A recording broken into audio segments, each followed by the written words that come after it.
So hello guys, welcome back to another interesting day, another interesting video. तो भाई आज हम कश्मीर से वापस आ चुके हैं एंड बाकी जो सारी चीज़ें थी अच्छी खासी ज़बरदस्त थी। लेकिन आज की इस वीडियो में हम डिटेल में बात करेंगे अबाउट अवर कश्मीर ट्रिप कि आपको पैकेज के साथ जाना चाहिए या कि फिर सेल्फ से जाना चाहिए। भाई बहुत ज़्यादा टाइम मैं नहीं लूँगा, कट टू कट अपन बात करेंगे कैसे जाना चाहिए, कहाँ पे हमने कितने पैसे दिए, क्या दिए, कैसे दिए, ये सारी की सारी चीज़ें इस वीडियो में हम आपको बताने वाले हैं। तो चलो without any further delay let's get start. भाई सबसे पहले मैं आपको बता दूँ, दो तरीके से आप जा सकते हो कश्मीर। एक आप जा सकते हो डायरेक्ट श्रीनगर पे, आप फ्लाइट से जाओ, फ्लाइट से उतरो, उसके बाद आगे का पैकेज आप चालू कर सकते हो। दूसरा आप बाई बस जा सकते हो, आपको बस जम्मू तक भी मिलेगी और साथ ही साथ आपको बस श्रीनगर तक भी मिलेगी। लेकिन अगर आपको बस जम्मू तक मिलती है तो वो थोड़ी सी हेक्टिक डेफिनेटली होने वाला है। जो हमारा पैकेज था वो टोटल था 29,300 का, लेकिन उसमें जो बस का था वो हमने खुद से बियर किया था। मतलब हमारा पैकेज जो था वो जम्मू से जम्मू का था। तो सबसे पहले हम जब यहाँ से दिल्ली गए, दिल्ली से जब जम्मू गए तो भाई वो तो ठीक था, बस का हमने देख लिया। बस का मैं बाकी सब बता दूंगा हमें कितना लगा। बस का हमें लगा था 1500 पर पर्सन के हिसाब से, सीटर था, ठीक है ना। वो मैंने पैसा उन्हीं को दे दिया था, उन्हीं ने बस कराया था। लेकिन उसमें भी कुछ कुछ स्कैम्स है, वो भी मैं आपको बता दे रहा हूँ, ठीक है। बस बाकी ठीक थी, सब कुछ अच्छा था। जब हम पहुँचे जम्मू तो वहाँ पे अपना कैब वाला भाई आ गया। जब कैब वाला भाई आया तो वहाँ से आपको पिकअप करके सीधे ले जाएगा। वो कहाँ? पहलगाम। हमारा जो पहला स्टे था पहलगाम। लेकिन मैं आपको यही चीज़ बोलूँगा कि आप डायरेक्ट श्रीनगर उतरो, फ्लाइट से अगर जा रहे हो तो, अगर आपका बजट अलाउ करता है तो, ठीक है। क्यों? क्योंकि आपका एक पूरा का पूरा दिन आपका बच जाएगा। हमारा वो चीज़ नहीं हो पाया था, तो हम सीधे यहाँ से गए जम्मू, जम्मू से गए पहलगाम। पहलगाम में हमारा पहला दिन का स्टे था। देन उसके बाद भाई दूसरा दिन अच्छा खासा था। पहलगाम वाला जो होटल था वो ठीक था, उतना बेटर मैं नहीं कहूँगा, लेकिन हाँ ठीक था। खाना वाना सब कुछ बढ़िया था भाई। पैकेज में सबसे बेस्ट चीज़ यही होती है ना कि आप कुछ मत करो, सिर्फ आप टेंशन रखो कहाँ कहाँ हमें घूमने जाना है। ये चीज़ अच्छी रहती है, उसकी आइटनरी पूरी की पूरी आपकी डिसाइड रहती है कौन से दिन आप कितने बजे कहाँ से कहाँ निकलोगे, ठीक। तो भाई जो हमारे कैब ड्राइवर वाले भैया थे ना वो काफ़ी ज़्यादा अच्छे थे, डिसेंट थे, वहाँ पे कोई इशू नहीं होता है। एंड एक चीज़ और मैं आपको बता दूँ, जो भी आप डायरेक्ट, कुछ लोग बोलते हैं कि पूरा का पूरा पैसा एक बार में जमा करना है या स्प्लिट में करना है, तो भाई ये वाला कोई फंडा नहीं रहता है। आप स्प्लिट में जमा कर सकते हो। जिस जिस स्पॉट पे आप जाओ, जिस जिस होटल पे आप चेंज कर रहे हो, वहाँ पे आप पैसे उस हिसाब से आप दे सकते हो। आपका टोटल अमाउंट ही कटने वाला है, इकट्ठा तो बिल्कुल ही मत देना, ठीक है। अब आते हैं पहलगाम में। पहलगाम जिस दिन हम लोग गए, अराउंड आपको आधे घंटे से 1 घंटे आपको लग गए थे पहलगाम वैली पहुँचने में। एंड वहाँ पे भाई जो स्कैमस्टर की फ़ौज वहाँ पे लगी है ना, मैं आपको क्या ही बताऊँ। शूज़ के लिए, जैकेट के लिए, ऊपर जाने के लिए 4 पॉइंट दिखाएंगे, 5 पॉइंट दिखाएंगे, भर भर के स्कैम है। अगर आप पैकेज से जा रहे हो तो डेफिनेटली आप वहीं बस घूम पाओगे। मैं आपको रियलिटी बताऊं, जब आप वहाँ पे जाओगे तो आपको एक बोर्ड देखने को मिलेगा, वहाँ पे अलग अलग रेट्स वहाँ पे देखने को मिलेंगे कि भाई 2400 में ये वाली प्लेस है, 1500 में ये वाली प्लेस है। जो सबसे ऊपर वाली रहेगा फर्स्ट नंबर पे, वहाँ पे डिबियन वैली रहेगी, मिनी स्विट्ज़रलैंड जिसको बोलते हैं, ये सब चीज़ें वहाँ पे रहेगी। टोटल उसका अमाउंट वो बोलेंगे सर ये टोटल आपका पड़ जाएगा 7,000।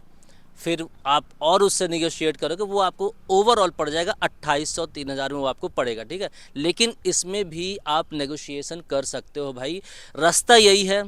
इसी रास्ते से अगली वाली मोड़ पे रोक के बोल देंगे ये आपका दुल्हन वैली हो गई, आगे वाले मोड़ पे बोल देंगे ये आपका ये वाली वैली हो गई। तो इससे बेटर है अगर आप जा सकते हो, आप लड़के लड़के हो, फ्रेंड लोग के साथ आराम से जाओ, ट्रैकिंग करते जाओ, अलग मज़े आएंगे उस चीज़ के, ठीक है। हर चीज़ का वहाँ आपको पैसा देना पड़ेगा। पोनी का आपको देने पर, पोनी का मान लीजिए मैक्सिमम टू मिनिमम की अगर बात करो तो 1000 से 1500 में, इतने में आपको पोनी आराम से मिल जाएगी।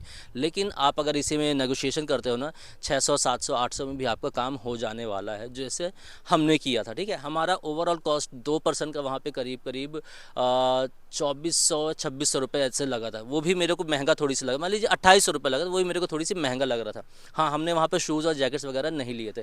मिनी स्विट्ज़रलैंड पे आप जाओगे तो वहाँ पे भाई लोग कबूतर लेके खड़े रहेंगे, भैया फ़ोटो खिंचा लीजिए, फिर उसका पैसा आपको ही देना पड़ेगा, ठीक है। तो ये सब छोटी छोटी चीज़ें ज़रूर ध्यान में रखिएगा।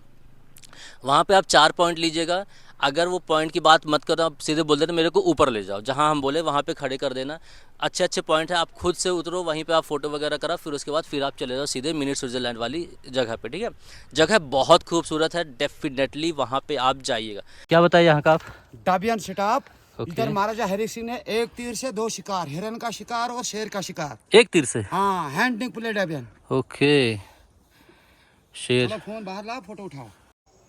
और भाई जो यहाँ के नज़ारे हैं ना वो लिटरली बता रहा हूँ अल्टीमेट होने वाले हैं। ख़ास तौर पे मिनी स्विट्ज़रलैंड जो जिस तरीके का उसका नाम है उसी तरीके के वहाँ के नज़ारे हैं। हालांकि बर्फ़ कम थी लेकिन जो नज़ारे थे भाई वो अल्टीमेट थे। मतलब लग रहा था कि यहाँ पे 2-4 घंटे और ज़्यादा अपन यहाँ पे स्पेंड कर लिए। और ख़ास तौर पे जो पोनी राइड थी भाई उसका एडवेंचर नेक्स्ट लेवल। और जो कोई पहली बार अगर पोनी राइड कर रहा है ना तो उसको तो भाई मज़ा ही आ जाने वाला है।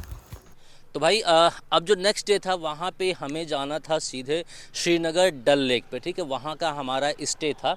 हम वहाँ से मॉर्निंग में निकल गए थे डायरेक्ट। हम उसी दिन निकल गए थे डायरेक्ट। हम पहुँच गए थे डल लेक शाम के करीब 5-6 बज रहे, ठीक है। हल्का सा हमें लेट हो गया था, लेकिन आप अगर खुद के व्हीकल से जा रहे हो तो उस हिसाब से आप टाइम मैनेज कर लीजिएगा। एंड अगर आपको टाइम मिले तो ऐसा टाइम चूज़ कर लीजिएगा शिकारा राइड के लिए जैसे शाम का हल्का दिन भी रहे और बहुत ज़्यादा अंधेरा भी ना हो, तब जाके आपको असली मज़ा आएगा शिकारा राइड का। और अगर 100-200 रुपये आपने शिकारा वाले को पकड़ा दिया ना एक्स्ट्रा तो आपको और वो घुमा देगा, ठीक है। आप वहाँ पे मीना बाज़ार भी जा सकते हो। मीना बाज़ार में भाई हर एक चीज़ की आप रेट आपको ही पता है कि कश्मीर है तो वहाँ पे हर चीज़ का रेट एक्स्ट्रा लगने ही वाला है। अच्छा, रही बात बोट हाउस की, तो जो भी आपको प्रोवाइड करा रहे हैं ना बोट हाउस, आप बोट हाउस की फ़ोटो ले लीजिए, बोट हाउस का नंबर ले लीजिए। डेफिनेटली ये चीज़ बोल दी कि मेरे को यही वाली बोट हाउस चाहिए, ठीक है। क्यों? क्योंकि आप बोल रहे हाँ ठीक है ये सारी की सारी अच्छी हैं, जो आपका पैकेज करने वाला उनमें से जो सबसे सस्ती होगी वो आपको पकड़ा देगा। इस चीज़ का ज़रूर ध्यान में रखिए। बाकी बोट हाउस में रहने का एक अलग एक्सपीरियंस है भाई, मतलब मस्ट विजिट प्लेस में से एक है। अब अगर आप खुद से जा रहे हो डल लेक में तो वहाँ पे आपको कितना कैसे प्राइस लगने वाला है। वहाँ पे आप अगर खुद से करा रहे हो तो 500-600 में आराम से आपको एक शिकारा राइड करा देंगे 1.5 घंटे की, ठीक है। अगर आप थोड़ी सी और नेगोशिएट करोगे 400 में तो 100% आपको हो जाने वाली है, ठीक। ये चीज़ ज़रूर ध्यान में रखिए। और मैंने होटल वालों से ही बात की तो वहाँ पे आपको 2500 से 3000 पे वहाँ पे आपको बोट हाउस मिल जाने वाली है। अब आता है थर्ड डे पे हम गए थे सोनमर्ग। तो सोनमर्ग भाई डेफिनेटली 100% जाने वाली जगह है, मस्ट विजिट प्लेस में से एक है। और सोनमर्ग में भी भाई अच्छे खासे दबा के स्कैम्स वहाँ पे चलते हैं ये आपको। तो भाई सोनमर्ग में ना अच्छे खासे स्कैमस्टर की मतलब फ़ौज की फ़ौज है भाई, मैं आपको सच सच बता रहा हूँ।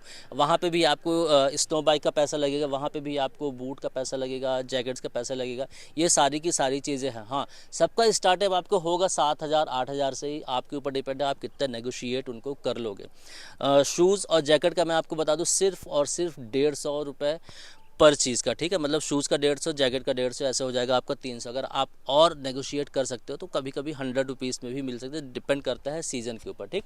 अब बात आती है वहाँ पे पॉइंट्स की, थाजीवास ग्लेशियर एंड उसके आगे के पॉइंट मैं आपको अलग से बता रहा हूँ।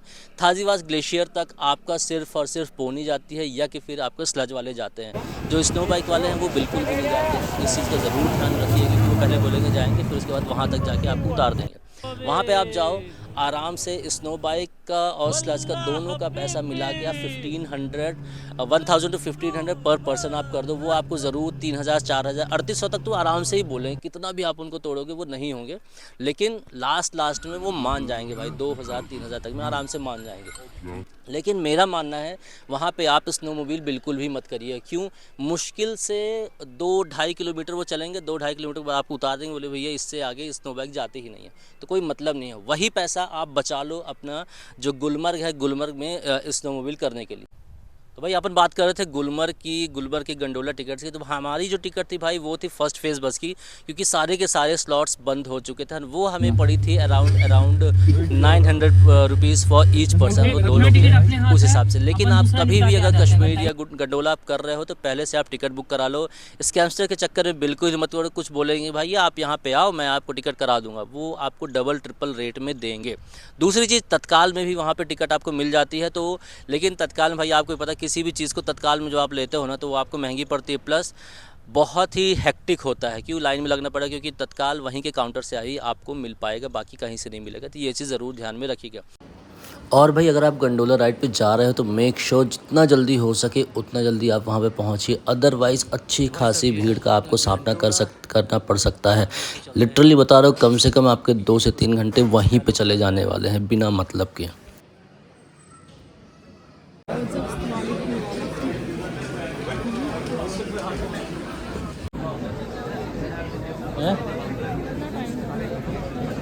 तो हमारी जो टिकट थी वो सिर्फ और सिर्फ फर्स्ट फेज़ की थी। तो वहाँ पे हम गए एंड वहाँ पे भाई जो रेट थे ना भाई हर चीज़ के 7,000, 10,000, 20,000 ऐसे बात कर रहे थे भाई, स्लज का, स्नोमोबिल का, स्की हम बहुत पहले भी कर चुके हैं, मनाली में भी कर चुके थे, और स्की हमसे आती भी नहीं तो हमने स्की नहीं की। रही बात स्लज की, तो स्लज हमें करना था डेफिनेटली। क्यों? क्योंकि वहाँ से जो रिटर्न वाला ऑप्शन आता है ना, जब हम रिटर्न वहाँ से आते हैं, जो पाइन फॉरेस्ट के साथ आते हैं, तो वो नज़ारे भाई 100% वहाँ पे आप जाइएगा ही जाइएगा। रिटर्न रिटर्न तो गंडोले से बिल्कुल ही मत करिएगा। क्यों? क्योंकि वो one of the best place में से एक है, ठीक है। तो ये रहा कंप्लीट गुलमर्ग का। गुलमर्ग में जो हमारा पैसे खर्चा हुआ, वैसे वहाँ हमने सिर्फ़ और सिर्फ 1500 रुपये में स्लच कर ली थी रिटर्न के टाइम पे। बाकी हमारा कोई खर्चा नहीं। रही बात खाने पीने का, तो खाने पीने का आपको पता है यार, टूरिस्ट प्लेस है, वहाँ पे मैगी भी आपको 100 रुपये 80 रुपये में ऐसे मिलने वाली है। अगर आप कर रहे हो ना, पहले खाओ देन उसके बाद यहाँ से आगे निकलो, समझ रहे हो? क्यों? क्योंकि वहाँ भूख लगेगी तो फिर मज़ा किरकिरा हो जाएगा। इससे अच्छा है कि आप वो हो जाओ, फुर्सत हो जाओ, देन उसके बाद आप चलते हैं। तो ये थी कंप्लीट डिटेल अबाउट अपनी कश्मीर ट्रिप। तो लगभग सारी चीज़ें कंफर्म हो गई होंगी आपको। नहीं हुई होगी तो भी आप कमेंट कर दीजिएगा, वो हम 100% कंफर्म करा देंगे आपका। एंड अगर आपको नंबर चाहिए होगा, नीचे नंबर दिया है, वहाँ से आप बुकिंग करा सकते हो एंड आराम से आप जा सकते हो कश्मीर ट्रिप में अपने लव्ड वन के साथ। अच्छा, एक छोटी सी चीज़ और थी कि जाना चाहिए कि नहीं। अगर आप कपल हो भाई, आप हेक्टिक नहीं चाहते अपनी लाइफ में कि भाई यहाँ जाना है, वहाँ जाना है, ऐसा करना है, वैसा करना है, तो आप पैकेज कर लो। थोड़ा सा महंगा डेफिनेटली पड़ता है। हमारा जो पैकेज पड़ा था ऑलमोस्ट सब चीज़ मिला के करीब 60,000 प्लस गया था। वही चीज़ हम अगर लड़के लड़के होते ना भाई, लिटरली बता रहा हूँ, 20 से 25,000 में हम लोग दबा के घूम मस्ती करके आ सकते थे, ठीक है। तो वो आपके ऊपर डिपेंड है कि आप अगर लव्ड वन के साथ जा रहे हो, फैमिली के साथ जा रहे हो, तो आप पैकेज कर सकते हो। होटल्स भी अच्छे मिल जाते हैं, खाना पीना सब कुछ अच्छा मिल जाता है। मतलब आपका दिमाग खाली हो जाता है कि भाई गाड़ी कहाँ से हम करेंगे, गाड़ी हमें लेने आएगी कि नहीं आएगी, वो सब चीज़ें आपको कंफर्म हो जाता है। तो आई विश आपको ये वीडियो पसंद आया होगा। अगर आपको क्वारीज पूरी की पूरी कंप्लीट हो गई होगी तो भाई वीडियो को लाइक ज़रूर कर दीजिएगा। अगर आपको वीडियो पसंद है, make sure to like and subscribe. Till then take care, bye.